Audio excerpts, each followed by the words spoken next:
Alhamdulillah, wassalatu wassalamu ala rasulillah Sayyidina wa maulana Muhammad ibn Abdillah wa ala alihi wa sahbihi wa man tabi'ahu wa mawalah. Ashhadu an la ilaha illallah wahdahu la syarika lah wa ashhadu anna sayyidana Muhammadan abduhu wa rasuluhu la nabiyya ba'dah. Allahumma salli ala sayyidina Muhammadin nabiyil ummi wa ala alihi wa sahbihi wa barik wa sallim. Qala Allah ta'ala fil Qur'anil azim wa huwa asdaqul qailin. A'udzu billahi minasyaitonir rajim. Ya ayyuhalladzina amanu taqullaha haqqa tuqatih wa la tamutunna illa wa antum muslimun. Wa qala ta'ala fi ayatin ukhra. Ya ayyuhalladzina amanu taqullaha wa qulu qawlan sadida yuslih lakum a'malakum wa yaghfir lakum dhunubakum wa man yuti'illaha wa rasulahu faqad faza fawzan 'azima. Ibadallah, usikum wa nafsi bi taqwallahi wa ta'atihi faqad fazal muttaqun. Hadirin jamaah Jumat yang dimuliakan Allah Subhanahu wa taala. Kita bisa tenang hari ini salat Jumat. Itu bukanlah hadiah yang diterima dengan berpangku tangan.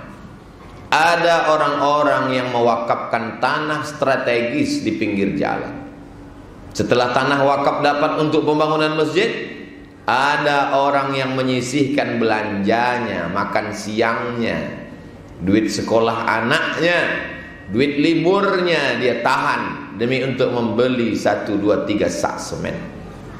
Akhirnya kita berada di masjid yang indah, cantik, di tepi jalan, tidak perlu jauh-jauh. Bangga orang Islam punya masjid di kota besar. Generasi berikutnya tinggal datang saja sholat berjamaah. Ini bukan hadiah, ini bukan buah masak yang ditunggu di bawah pokok kayu. Ini adalah perjuangan. Life is struggle, kata orang barat. Apa kata Allah Subhanahu wa taala dalam Al-Qur'an? Wa a'iddu lahum mastata'tum. Siapkan sesuai kemampuan kamu. Apa yang perlu disiapkan? Min quwwah. Apa kata Imam Muslim dalam kitab Sahih Muslim, dia riwayatkan dari Rasulullah sallallahu alaihi wasallam, yang dimaksud dengan quwwah adalah ar-ramyu, memanah. Jangan berangkat ke medan perang dengan mata yang rabun. Mata mesti tajam. Apa yang disiapkan pertama kali? Panah. Kenapa bukan pedang?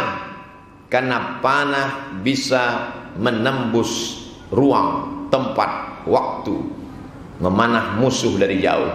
Strategi perang sekarang bernama, disebut istilah sniper, penembak jitu. Sniper matanya tajam melihat sasaran, dia tidak rusak fokus ke kiri dan ke kanan. Makanya Nabi mengajarkan doa, Allahumma saddid sahmahu. Ya Allah, sahabatku yang berperang, tepatkan anak panahnya ke sasaran. Allimu auladakum as-sibaha war rimayah wa rukubal khair. Kata sahabat Nabi, ajarkan anak-anakmu memanah, berenang, menunggang kuda. Dalam ketiga olahraga ini ada kesehatan fisik dan kekuatan mental yang luar biasa. Apa yang sudah kita persiapkan untuk anak-anak muda kita ke depan? Bagaimana Islam di masa akan datang? Perjuangan kita masih panjang. Kalau ada orang mengatakan dunia kita sudah semakin rusak, zaman ini semakin hancur, bukankah di zaman sekarang pondok, pesantren, tahfiz Quran berserak merata-rata di berbagai tempat? Bukankah hari ini kita bisa mendengarkan ceramah tanpa mesti datang ke masjid, dengan mendownload video kajian melalui channel-channel YouTube yang begitu banyak? Bukankah hari ini peserta musabaqah tilawatil Quran dari berbagai macam cabang tahfiz sampai yang 30 juz lengkap dengan tafsir bahasa Inggris, bahasa Arab? Zaman ini tidak salah. La tasubud dahra, jangan caci maki zaman. Yang salah itu bukan zaman, manusia yang mengisi zaman itu. Zaman dulu kata orang zaman baik. Abu Jahal hidup di zaman baik, Abu Lahab hidup di zaman baik, tinggal di kota terbaik, kota Makkah, bersama orang baik Nabi Muhammad SAW. Tapi dia tidak mendapatkan kebaikannya. Kita sekarang kalau mau dikatakan zaman ini tidak baik, kalau dikatakan banyak orang tidak baik, Buktinya masih ada orang-orang baik menyambut seruan azan, datang ke masjid. Harus yakin, harus percaya diri bahwa kita termasuk orang yang dipilih oleh Allah Subhanahu wa taala. Berapa banyak orang yang ingin sampai umurnya pada hari Jumat ini tapi mati tadi malam. Diketuk pintu kamarnya tak terbuka subuh tadi. Innalillahi wa inna ilaihi raji'un. Idza jaa ajaluhum, kalau ajal sudah sampai, la yastakhiruna sa'atan, tak dapat ditunda walaupun sesaat. Wa la yastaqdimun, tak dapat pula dimajukan walaupun sesaat. Betapa banyak pula orang yang sampai hari ini hidup, bernyawa, ada ruh dalam jasadnya, tapi tak datang ke masjid. Kenapa? Tercabut nikmat iman dan Islam. Berapa banyak saudara kita yang ada iman Islam dalam badannya, hari ini dia terbaring di rumah sakit, ruang ICU. Sayup-sayup suara azan dari masjid menembus celah jendela di bawah angin, masuk ke lubang telinganya. Hayya 'alas shalah.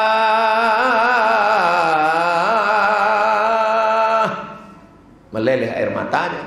Andai masa muda kembali. Ala laitas syababa ya'udu yauman. Andai masa muda kembali, andai kaki masih sehat, andai bisa datang ke masjid. Lan tarji'al ayyamul lati madat. Yang lalu tak dapat diulang. Menetes air mata darah. Apa kata mereka yang sudah mati? Rabbana ya Allah, absarna, mata kami sudah menengok neraka. Wa sami'na, telinga kami sudah mendengar pekikan, teriakan, jeritan penghuni neraka. Farji'na, balikkan kami lagi ke dunia. Inna muqinun, kami yakin seyakin-yakinnya. Tapi saat itu penyesalan tak lagi berguna. Islam ini agama milik Allah. Kalau bukan punya Allah sudah lama hancur. Al-Islamu ya'lu wa la yu'la alaih. Islam akan tinggi, tidak ada yang lebih tinggi daripada Islam. Tapi jangan lupa, tidak ada jaminan bahwa anak kita akan tetap Islam setelah kita mati meninggal dunia.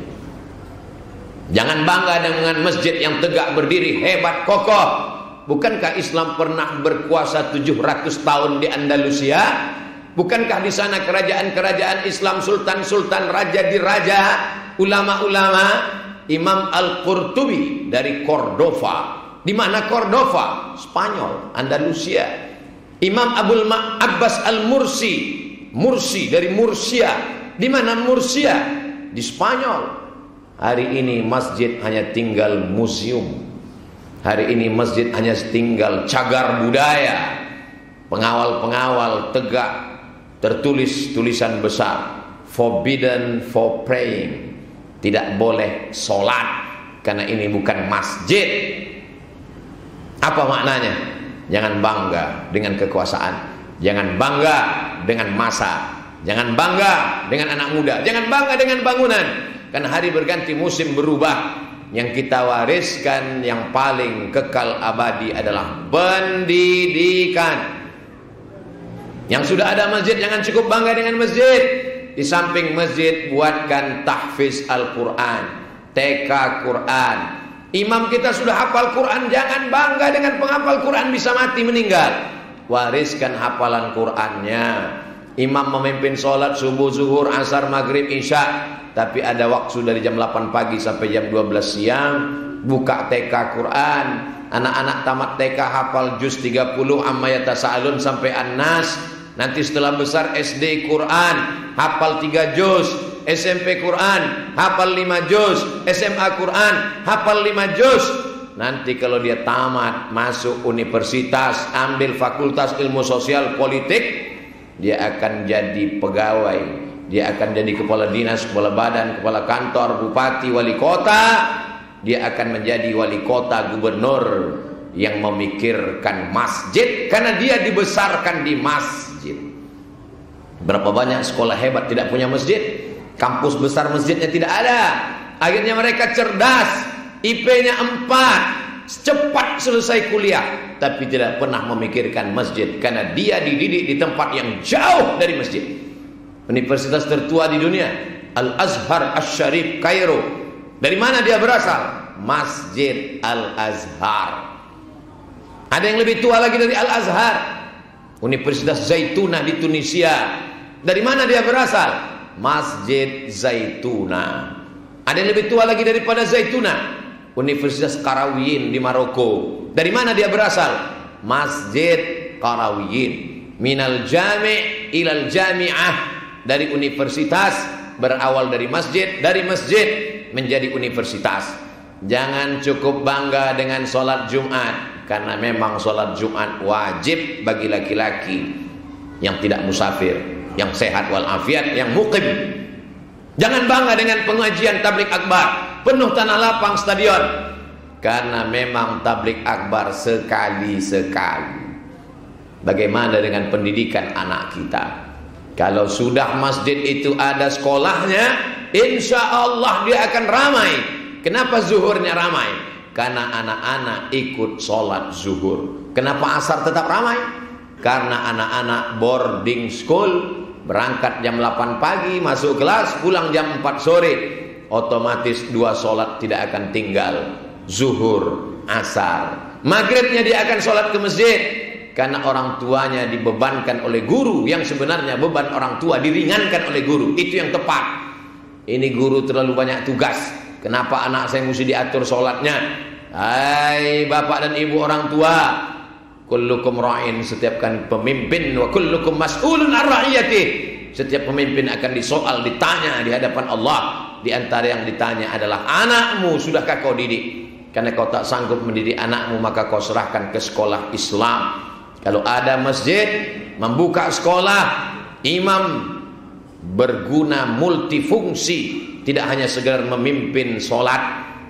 Masjid tidak lagi berpikir merobohkan bangunan yang sudah bagus. Lantai keramik dipecah, padahal itu tanah wakaf. Tapi dia berpikir ke depan, biarkan keramiknya keramik lama. Yang penting pembebasan tanah. Ruko-ruko dibeli untuk kelas. Semakin banyak sekolah. Tapi sekolah kita sudah banyak, pesantren kita sudah banyak. Pengalaman khotib ke Pulau Madura, tausiah ke salah satu kabupaten, dipimpin oleh seorang ibu bupati perempuan. Berapa pesantren di kabupaten ini, Bu Bupati? 600 pondok pesantren. Berapa madrasah di sini? 1.200 madrasah. Apa bedanya? Madrasah anak-anak belajar pulang tidur di rumah. Pesantren anak-anak mondok dengan kiai.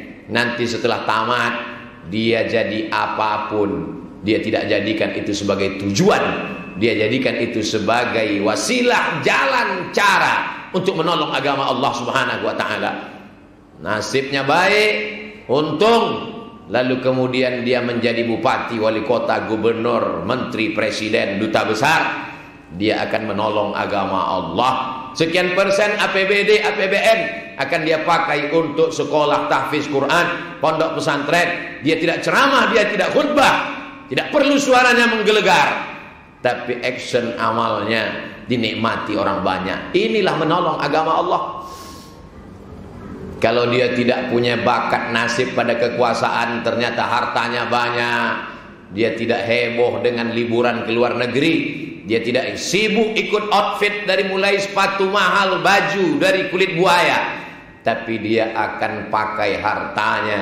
Berapa masjid yang perlu dibangun, berapa anak yatim yang perlu dibebaskan pendidikan gratis, berapa imam yang perlu dibantu support, berapa rumah untuk anak yang tidak mampu berasal dari kampung, tak punya uang untuk kos di perkotaan. Kos gratis, mahasiswa berprestasi. Siapa yang bisa melakukan itu? Orang-orang kaya. Agama Islam agama yang mengajarkan kemiskinan, kesusahan, kemelaratan. Biarkan dunia ini berlalu. Ini bukan ajaran Islam. Nabi Muhammad SAW mengajarkan kita memakmurkan alam semesta. Orang Islam, man bana masjidan, siapa yang bangun masjid, banallahu mithlahu baitan fil jannah, dibangunkan untuknya satu tempat di surga. Siapa yang bisa bangun masjid? Orang kaya.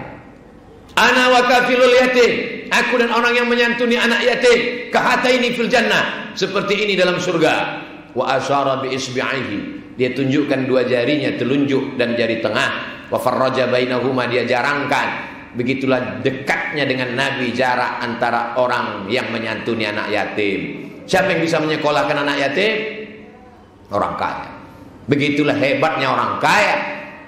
Jadi kalau ada yang mengajarkan cukup dengan berzikir, cukup dengan bersolawat. Apa bedanya dia dengan orang kafir Belanda yang mengatakan tanah ini kami tanam cengkeh, tanah ini kami tanam kayu manis, tanah ini kami tanam karet, tanah ini kami tanam tembakau. Kalian cukup berzikir saja di masjid 350 tahun, barulah kita berteriak Allahu Akbar. Tapi sudah berakhir hampir 7 generasi. Jamaah yang dimuliakan Allah Subhanahu wa taala, afala ta'qilun, kenapa kamu tidak berpikir? Afala tatafakkarun, kenapa kamu tidak merenung? Afala tatadzakkarun, kenapa kamu tidak ingat? Hari Jumat sepekan sekali, sebodoh-bodohnya umat Islam yang tidak mau mengaji, ikut pengajian, paling tidak sepekan telinganya mendengar. Apa yang bisa kupakai untuk menolong diriku? Tolong agama Allah. Agama Allah tidak perlu pertolonganmu. Agama ini milik Allah. Allah Maha Kuasa. Kau bukan sedang menolong Islam, sedang menolong dirimu di hadapan Allah Subhanahu wa taala. Berapa banyak orang kafir, musyrik, ateis, berapa banyak orang munafik, zalim, berapa banyak orang kaya tak peduli agama, berapa banyak penguasa yang meremehkan agama. Mana mereka sekarang? Mati dimakan cacing tanah. Islam tetap agung, Islam tetap mulia, Islam tetap hebat tanpa ditolong siapapun. Tanya diri kita, apa yang sudah kita berikan untuk diri kita melalui menolong agama? Hai pejabat-pejabat yang masih punya jabatan kekuasaan, tanda tanganmu masih laku, seragammu masih dipandang orang. Pakai membangun masjid, gunakan memudahkan izin pondok pesantren. Saat nanti kau memetik hasilnya ketika berada di alam barzakh, mengalir pagi, petang, siang, malam, anak-anak membaca, mengulang hafalan Quran, disitulah kau baru tahu. Adapun orang-orang yang menyesal, apa kata mereka? Laula akhartani ila ajalin qarib, kalaulah kau berikan aku hidup sebentar saja, semenit pun jadi, sedetik pun jadi ya Allah. Tapi saat itu penyesalan tak lagi berguna. Fa akum minas salihin fa asaddaqa, aku ingin bersedekah. Wa akum minas salihin, aku ingin beramal soleh. Tapi saat itu yang ada hanya azab, yang ada hanya kesulitan, yang ada hanya kepayahan. Sampai akhirnya dunia kiamat, neraka jahanam menanti. Silakan jadi orang bakhil, silakan jadi orang penguasa yang sombong, silakan menjadi orang kaya yang pelit, sampai masanya kau akan mati, dan yang kau tinggalkan akan diambil ahli warismu, dan mereka akan tertawa menerima warisan yang banyak. Kau hanya akan tetap menjadi santapan cacing tanah. Barakallahu li wa lakum fil Qur'anil azim wa nafa'ani wa iyyakum bima fihi minal ayati wadh-dhikril hakim wa taqabbala minni wa minkum tilawatahu innahu huwal ghafurur rahim.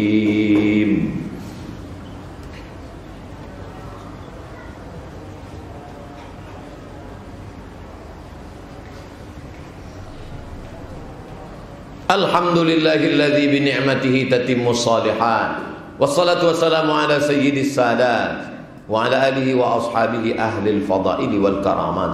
Asyhadu an la ilaha illallah wahdahu la syarika lah wa asyhadu anna sayyidana Muhammadan abduhu wa rasuluh wa safiyuhu min khalqihi wa khaliluh. Addal amanah wa ballagha ar-risalah wa nasaha lil ummah wa tarakana 'alal mahajjatil bayda lailuha kanahariha la yazighu anha illa halik.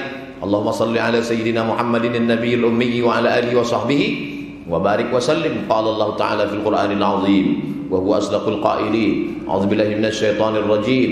Bismillahirrahmanirrahim. Wal 'ashri innal insana lafi khusr illa alladhina amanu wa 'amilus shalihat wa tawassaw bil haqqi wa tawassaw bis sabr. Wa qala ta'ala fi ayatin ukhra, innallaha wa malaikatahu yusalluna 'alan nabiy ya ayyuhalladzina amanu sallu alaihi wa sallimu taslima.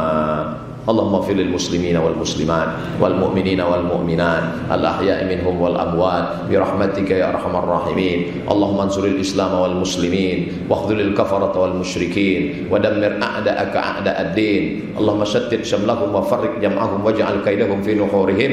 Allahumma ansur ikhwanana al mujahidin fi Falastin wa fi Rohingya wa fil Hind wa fi kulli makan min masyariqil ardi ila magharibiha.